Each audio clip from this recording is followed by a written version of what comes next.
যা তা বলতেছে যার তার সম্পর্কে। তো এগুলি কি আমার ভাবতে লজ্জা হচ্ছে যে এই লোকটা একসময় সাংবাদিকও ছিল ইলিয়াস।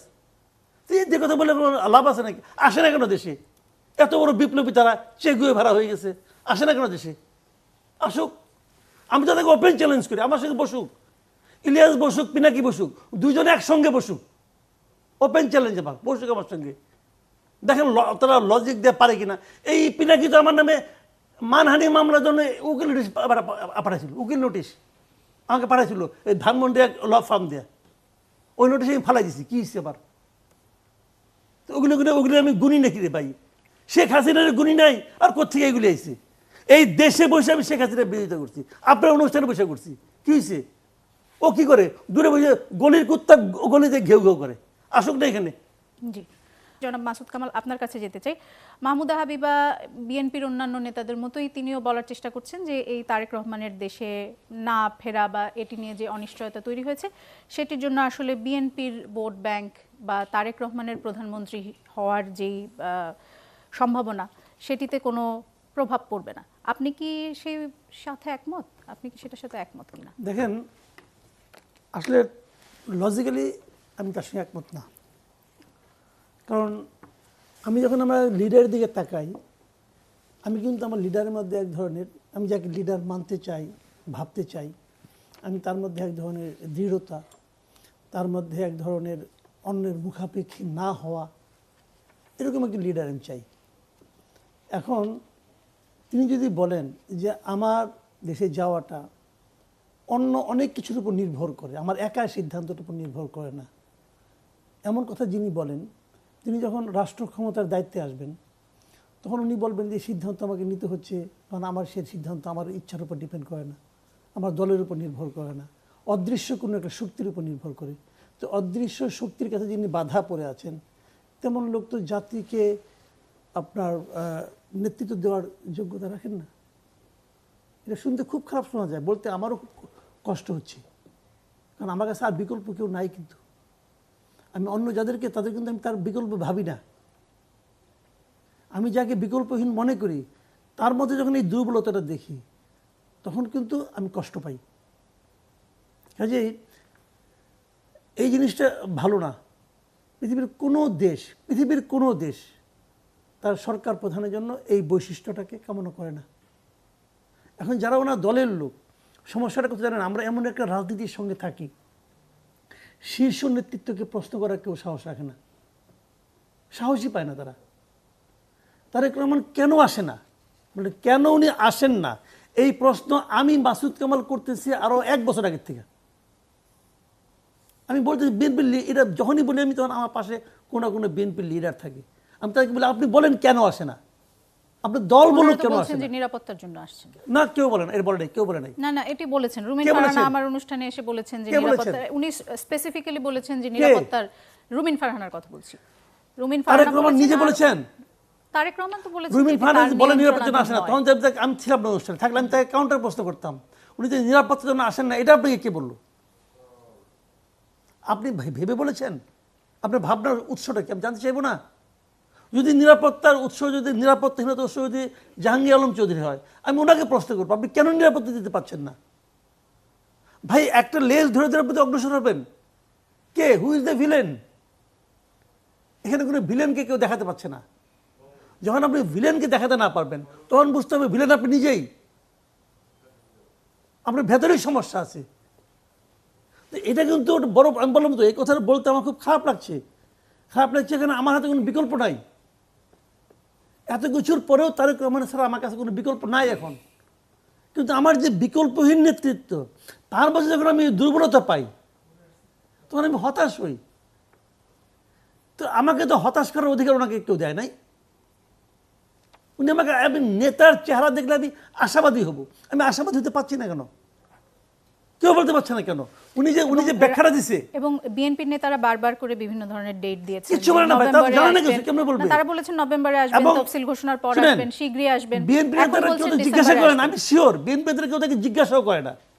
এরা এতই মেরুদণ্ড সম্পন্ন, তারা জিজ্ঞাসা করতে ভয় পায়। এই নেতৃত্ব দিয়ে আমি কি করবো? এরা দেশ চালাবে কেমন করে? আপনার কি ধারণা যে বিএনপি জানে না যে তারেক রহমান জানে আসলে না। দেশে আসবেন কি আসবেন না? বিএনপি নেতারা কেউ জানে না, এবং তারা কেউ তারেক রহমানকে প্রশ্ন করার সাহস পায় না যে আপনি কেন আসবেন না, অথবা তারা এটাও বলতে পারে না আমরা এই প্রশ্নের কি জবাব দিব বলে দেন, তারা এটাও বলার সাহস পায় না, সাহস পায় না। এখন যখন ওনারা বলছেন যে ডিসেম্বরে আসবেন, আপনি কি সেটার উপর ভরসা রাখতে পারছেন যে আমি কোনো কিছুর উপর ভরসা রাখতে পারি না। আমি কেমন ভরসা রাখবো? আমি যে ভরসা রাখবো, আমার ভরসার ভিত্তিটা কি আপনি আমাকে দেখাই দেন, যে এই ঘটনার উপর ভিত্তি করে আপনি ভরসা করেন। আমার তো কোনো ভিত্তি নাই। শুনেন, আওয়ামী লীগ একটা বিষয় না রসিকতা করতো, আওয়ামী লীগ খুব গালমন্দ করতাম, আমি করতাম। যেটা আপনি কি বলেন, মানুষকে হাসি তামসা করেন, সেটা কি রসিকতা? ঈদের পরে আন্দোলন করব বলতো না জিনিসটা। এখন ওই রসিকতা দেখে সত্য হচ্ছে, এটা কেন হবে ভাই? আমার কথা হলো জানেন, শুনে একটা কথা বলি আপনাকে, আপনি এটা আমি বহুবার বলি, আপনি ভূত কিন্তু রাতের বেলা আসে, প্রখর সূর্যালোকে কোনো ভূত আসে না। রাতের বেলা কি কারণ আসে? তখন মানুষের দৃষ্টি থাকে অস্পষ্ট, মানুষ দেখতে পায় না। মানুষ যেটা জানতে না পারে, দেখতে না পারে, সেখান থেকে কিন্তু ভূতের জন্ম হয়। ভূতের কি চেহারা কেউ জানে না, এক একজন এক এক রকম আঁকে। কেন? দেখা যায় না। এখানে যখন আমি দেখতে না পাই, বুঝতে না পাই, আমি যখন লজিক্যালি এক্সপ্লেন করতে না পারি, তখন আমার মধ্যে কিন্তু নানা ধরনের সন্দেহের ডালপালা গজে ওঠে। এবং সন্দেহের ধর্মে হলো এটা যে প্রতিদিন আপনাকে আরো আরো অনেক অনেক ডালপালা উপহার দিবে। এর কোনোটাই আমার জন্য স্বস্তিকর নয়। বিএনপি নেতারা যা দেখতে পাচ্ছেন, আপনারা কেন সেটা দেখতে পাচ্ছেন না? আমি তো বিএনপি করি না, আমি দেখতে পাবো কেন? বিএনপি আমাকে দেখাবে। বিএনপি যদি আমার ভোট চায়, বিএনপি আমাকে দেখাবে। আর বিএনপি যারা করে, তারা নমিনেশন না পালেও বিএনপি করবে, কারণ তারা বিএনপির সঙ্গে পার্ট অফ বিএনপি। আমি তো পার্ট অফ বিএনপি না, আমি দেশের জনগণ। আমি দেখতে চাই যে আমার যিনি নেতা হবেন, আমার দেশ যিনি শাসন করবেন, তিনি আমার কাছে ট্রান্সপারেন্ট থাকবেন, তার প্রত্যেকটা কর্মকাণ্ড আমি বুঝতে পারবো।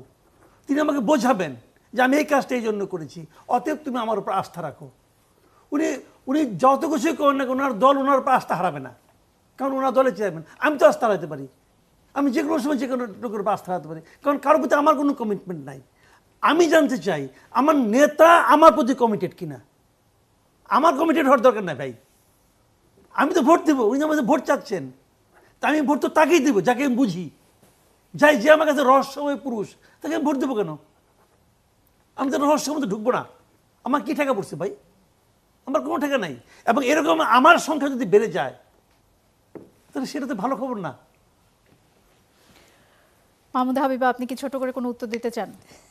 না না, আমি প্রত্যাশা করি যে তিনি স্টেটমেন্টের মধ্যে যে ধরনের ঝুঁকি দেখেছেন, আন্তর্জাতিক ঝুঁকি, আন্তর্জাতিক কন্ট্রোলের, ঠিক একইভাবে এই সিদ্ধান্তের পেছনে যে ঝুঁকিটা বহন করছি আমরা দল হিসেবে কিংবা ভারপ্রাপ্ত চেয়ারম্যান নিজে, সেটাও তিনি দেখতে পান। এবং আমরা আমি প্রত্যাশা করি যে ট্রান্সপারেন্ট যে শব্দটা তিনি ব্যবহার করলেন, ট্রান্সপারেন্সি নাই এমন কিছু আমি এখন পর্যন্ত দেখতে পাইনি। হ্যাঁ, তার ফিরে আসা প্রলং হয়েছে, নাই এমন কিছু আপনি দেখতে পাচ্ছেন না? আমি দেখতে পাইনি। দেখুন, ভোটার হিসেবে আমার তো দেখুন, আমি তো দলীয় পার্সন। আপনি যখন আমাকে জিজ্ঞেস করবেন, my answer should be and must be, মানে এটা এক ধরনের ইনফ্লুয়েন্স থাকবে আমার দলের প্রতি, আমার যে আস্থা সেটা। আমি তো আস্থাশীল আমার নেতৃত্বের প্রতি। আপনার বক্তব্য পরিষ্কার। হ্যাঁ, মাসুদ কামাল, আপনার কাছে যেতে চাই। ট্যাগিং এর প্রসঙ্গ যখন আসলো, তখন আসলেই যেমন নাস্তিক, কাফের, এই ট্যাগিংগুলো যেমন এখন অনেক বেশি হচ্ছে, সেরকম আমরা দেখি যে অমুক দেশের এজেন্ট, তমুক দেশের এজেন্ট, সেই রকম ট্যাগিংও কিন্তু অনেক বেশি হচ্ছে। আপনাকে গত কিছুদিন টক শোতে দেখা যায়নি, কিন্তু ফেসবুকের মাধ্যমে আমি জানলাম যে আপনি যে দেশের এজেন্ট, সেই দেশে পেমেন্ট আনতে গিয়েছেন। এ বিষয়ে আপনি যে দেশে গিয়েছিলেন, সেই দেশের ছবি দিয়ে, আপনার ব্যক্তিগত ভ্রমণের ছবি দিয়ে সেটি বলা হয়েছে যে উনি যে দেশের এজেন্ট, সেখানে উনি পেমেন্ট আনতে গিয়েছেন। ফেসবুকে একজন ইউটিউবার, আমি নাম না বলি এখানে, নাম বলেন। আমি নাম না বলি, আমার ধারণা আপনি নাম জানেন। আমি নাম জানি, কিন্তু আপনি বলেন না। আপনি বলতে লজ্জা পাচ্ছেন কেন? না, আমি লজ্জা পাচ্ছি না। পিনাকি ভট্টাচার্য দিয়েছেন। পিনাকি ভট্টাচার্য কোথায় থাকে? ফ্রান্সে থাকে। ফ্রান্সে কিভাবে গেল? ইন্ডিয়া থেকে গেছে। ইন্ডিয়া কিভাবে গেল? এখান থেকে চোরাই পথে গেছে। তো চোরাই পথে ইন্ডিয়া গেলো, তার কোনো ইমিগ্রেশন সিল ছিল? সিল ছিল না। তো সিল না থাকলে ইন্ডিয়া থেকে পার হয়ে ব্যাংকক কিভাবে গেল? তার মানে ইন্ডিয়ার কোনো এজেন্সি তাকে হেল্প করছে। তার মানে ইন্ডিয়ায় তার প্রচুর লোকজন আছে, কে কোথায় যায় না যায় সে সঙ্গে সঙ্গে বুঝতে পারে। আমাকে বুঝতে পারছে। হ্যাঁ, আমি এখন কাহিনী বলি। আমি ইন্ডিয়ায় গিয়েছি, আমার ছেলে সেখানে পড়ে, দার্জিলিং আমার ছেলে পড়ে, তাও আজকে 3-4 বছর আগের থেকে। ঠিক আছে, ছেলের পরীক্ষা শেষ, তাকে আনতে ছেলের মা বাবা গেছে। যাওয়ার পর আমার ওয়াইফ বলছে আমি একটু আজমির দেখে যাব। আজমির সে যাবে, আজমির তারপর নিয়ত ছিল গেছে। আপনি তো যে কোনো কারণেই যেতে পারেন, গেছি না, আমি কিন্তু এই গেছি। ধরনের এখন আমার রাজনৈতিক কোশ্চেনটা হলো কি, ব্যক্তিগত পর্যায়ে আমি কিছু কখন করেছি, জি। বাথরুমে যাব সেটাও কি ওর কাছে বলে যেতে হবে? ওকে ওকে, ও দেশে আসুক না, ও তো এই দেশের সার্বক্ষণিক একটা আওলা লাগানোর তালে আছে। আজকে সে বিএনপির গাইলায়, কালকে এনসিপির গাইলায়, পরশুদিন ডক্টর ইউনূসকে গাইলায়, আর ওর তো আর অন্য ওর ফ্যামিলি কাহিনী আর না বললাম, ওখানে গাইলার কেউ নাই। কিন্তু এগুলো বলে তবে লাভ নাই। কে কি বললো না বলতে কিছু যায় আসে না আমার। আমি একজন আচ্ছা ঠিক আছে, না, জনাব আমি মাসুদ যাওয়ার কামাল, কয়েকদিন আপনার আগে, যায় আসে না, কিন্তু আচ্ছা আমি ট্যাগিংয়ের যাওয়ার কয়েকদিন আগে ট্যাগিংয়ের খলিল সাহেব রাজনীতির কারণ, গেছে, জি। খলিল সাহেব গেছেন ওই দেশে, এবং খলিল সাহেব নির্ধারিত দিনের একদিন আগে গেছে। কেন একদিন আগে গেল কেন? টাকা আনতে গেছে, টাকা আনতে গেছিল খলিল সাহেব। তো ভাই এইগুলো হলো কি, শুনেন, আপনি যখন রাস্তায় হাঁটবেন তখন অনেক কুকুর আপনি দেখে ঘেউ ঘেউ করবে। আপনাকে প্রত্যেকের কাছে যাই বলবেন ভাই তুমি কেন ঘেউ ঘেউ করতেছো, আপনি বলবেন? বলবেন না আপনি। আমি কিন্তু উত্তেজিত, কিন্তু কাজে কে কি বললো না বললো, আমি ভাই রাস্তার কুকুরকে বদার করি না, সিম্পল আমার কাছে।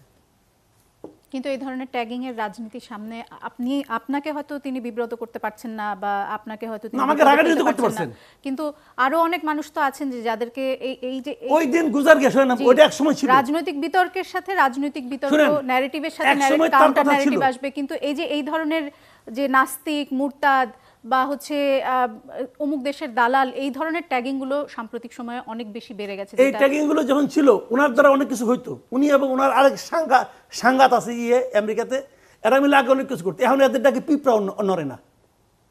এরা একবার বলছিল না সিবি ভাঙবে, কেউ গেছিল? যায় নাই। একদিন বলছিল না আর্মিতে কু হচ্ছে, সবাই রাস্তায় নামেন, জি, এটা পিপিলি কেউ নামে নাই। 32 নাম্বার ভাঙতে অনেকে চলে গিয়েছিলেন। আগের বার গেছিল, ওই তো তখন গেছিল, এখন তো আর যায় না। এখন পাবলিকে বুঝে ফেলেছে ওদের অন্য ধান্দা আছে। এই সমস্ত ধান্দাবাজ দেবে দেশ চলবে না। ওরা আছে দেশে একটা আওলা লাগাইয়া অন্য কোনো দেশের সুবিধা করার জন্য, ওদের ধান্দা হলো এইটা। বিশেষ বিশেষ দলকে, এই যে ইলিয়াস হোসেন একজন, মেয়েদের নিয়ে যে সমস্ত কথাবার্তা বলে, আপনি যে কোনো একজন মিনিমাম ইসলাম ধর্মে যে বুঝেন জিজ্ঞাসা করেন তো, এইভাবে কথা বলার পর তার ভিতরে কী ধারণা হয়, যা তা বলতেছে যার তার সম্পর্কে। তো এগুলি কি, আমার ভাবতে লজ্জা হচ্ছে যে এই লোকটা একসময় সাংবাদিকও ছিল ইলিয়াস। তো এই কথা বলে লাভ আছে নাকি? আসে না কেন দেশে? এত বড় বিপ্লবী তারা চেগুয়ে ভাড়া হয়ে গেছে, আসে না কেন দেশে? আসুক, আমি তাদেরকে ওপেন চ্যালেঞ্জ করি, আমার সঙ্গে বসুক, ইলিয়াস বসুক, পিনাকি বসুক, দুজনে একসঙ্গে বসুক, ওপেন চ্যালেঞ্জ আমার, বসুক আমার সঙ্গে, দেখেন তারা লজিক দিয়ে পারে কিনা। এই পিনাকি তো আমার নামে মানহানি মামলার জন্য উকিল নোটিশ পাঠাইছিল, উকিল নোটিশ আমাকে পাঠাইছিল এই ধানমন্ডি এক ল ফার্ম দিয়ে, ওই নোটিশ আমি ফালাই দিছি। কী হিসেবে আবার তো ওগুলো আমি গুনি নাকি রে ভাই? শেখ হাসিনার গুনি নাই, আর কোথেকে এগুলি আইছে? এই দেশে বসে আমি শেখ হাসিনার বিরোধিতা করছি, আপনার অনুষ্ঠানে বসে করছি, কি হয়েছে? ও কি করে দূরে বসে গলির কুত্তা গলিতে ঘেউ ঘেউ করে, আসুক না এখানে। জি।